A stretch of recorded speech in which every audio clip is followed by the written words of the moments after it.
살생을 제일 그 터부시하는 불가에서 이게 무슨 일이에요, 도대체? 네, 이게 지난해 11월 벌어진 일인데요. 이 승려가 지내던 그 지역이 이제 경남 합천의 작은 시골 마을이었다고 합니다. 10가구 정도밖에 안 되는 작은 마을인데요. 여기에서 이제 승려가 돌과 방망이를 휘둘러서 이웃 주민이 숨진 겁니다. 아니, 무슨 이유였습니까, 도대체? 소장님. 네, 두 사람의 갈등이 시작된 건 소음 때문이었는데요. 이 불당에서는 녹음된 연불 소리를 확성기를 통해서 내보냈다고 합니다. 근데 이제 옆집 주민이 와서 찾아와서 시끄럽다고 항의를 했어요. 그랬더니 돌과 방망이로 공격을 한 거예요.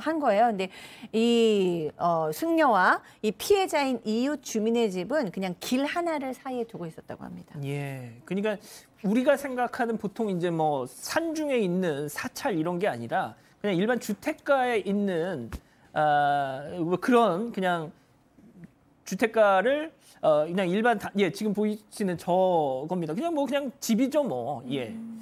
자, 그런데 바로 이웃집에 아침 하루 종일 그냥 그 연불 소리가 녹음된 그 소리가 들리니까 특히나 이 피해자는 당시에 어떤 그 요양차 지금 옆집에 살고 있었던 건데 이게 좀 잦았다면서요, 팀장님. 그렇습니다. 이 연불이라는 게 사실은 본인이 해야 되는데 요즘은 녹취를 해서 하거든요. 그런데 오전 6시부터 저녁까지 계속 하기 때문에 얼마나 스트레스 받겠습니까? 좀 크게 틀으면 이게 울리거든요. 예. 그런데 이제 마을 사람들도 이 부분에 대해서 민원을 넣었는데 해결이 안 됐던 거예요. 그러다 보니까 사람들이 생각할 때는 언젠가는 사고를 칠 것 같다라고 생각했는데 설마 승려가 사람을 죽일지는 전혀 몰랐던 거죠. 그러니까 이 승려분은 사실은 제가 스님이라고 안 부르는 이유가 스님이라고 부르기 좀 아까운 분이에요. 그렇잖아요. 승려인데 진짜 승려인지는 확인해 봐야 되겠지만 어떻든 연불소리 틀어놔가지고 사람을 그렇게 힘들게 하고 또 항의하는 사람을 살해했다는 거는 승려 자격이 아예 없는 사람이다. 저는 그렇게 말하고 싶어요. 그러니까요. 자, 지금부터 따져보죠. 진짜 승려였느냐 아니냐 체크포인트 짚어봅니다. 그렇습니다. 자칭 승려예요. 자칭 승려. 승려가 아닐 수 있는 거예요. 불당이 있습니다. 근데 불당에 신도들이 와야 되잖아요.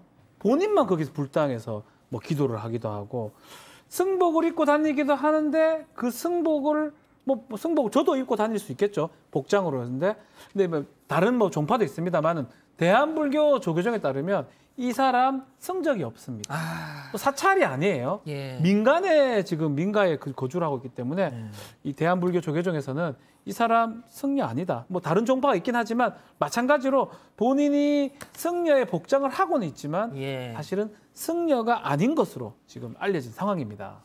자, 역시 팀장님 예상이 맞았어요. 예. 그렇습니다. 이 승려가 사실은 주민들하고도 친하지 않았기 때문에 승려들한테도 욕설도 하고 인사도 안 하고 차가우면 또 욕을 했다는 거예요. 그러니까 자기 주관대로 사는 사람인데 종교를 빙자해가지고 자기 이익 보는 사람이기 때문에 승려라고 보면 안 되고 또 불당에 가보면은 정상적인 그 불교의 문구가 아니라 좀 괴이한 문구. 이상한 문구이지 않습니까? 그러니까 아마 토속신앙이라든지 무당 쪽으로 해가지고 하면서 승려를 빙자했기 때문에 제가 보기에는 정신적으로 문제는 있는데 이 정신을 분석하는 거는 우리 박 소장님이 잘 하시거든요. 분석해야 될 것 같아요.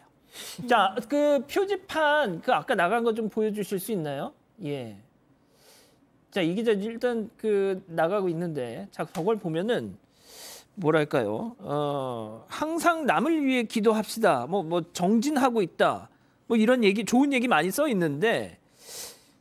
결국 이제 저희가 이 시간에 이걸 전해드리는 이유가 지금 살인을 했다는 것 때문이잖아요. 자, 그래서 재판에 넘어갔는데 역시나 또 황당한 얘기를 하고 있어요. 네, 그렇습니다. 이렇게 방망이를 휘두른 게 정당방위였다 이런 취지로 말을 한 겁니다.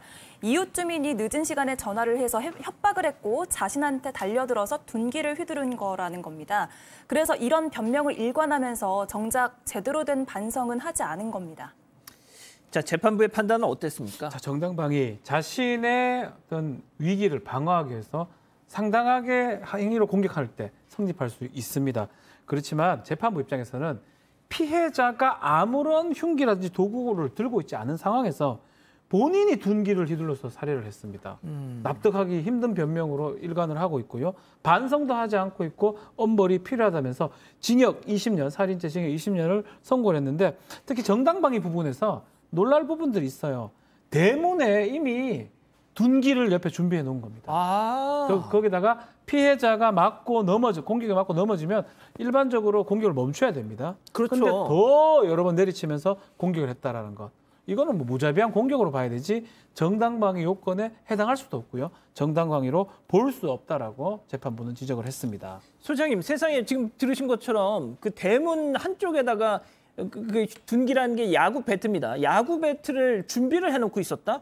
왜요? 네. 이거는 계획됐던 거 아닌가요, 사실상? 그러니까 게다가 승려는 정말 뭐 살아있는 모든 것을 죽이지 않는 정말 폭력을 쓰지 않는 그런 그런 분들이시잖아요. 근데 이 사람이 이제 야구 방망이를 한 방 준비되어 있다라는 거는 한강 누구를 공격할 수도 있다라는 마음을 가졌다는 거죠. 그러니까 항상 내가 누구 공격을 받거나 이러면 내가 이걸로 사람들을 해야겠다라는 정신 상태였기 때문에 정신 질환을 가지고 있었을 수도 있고요.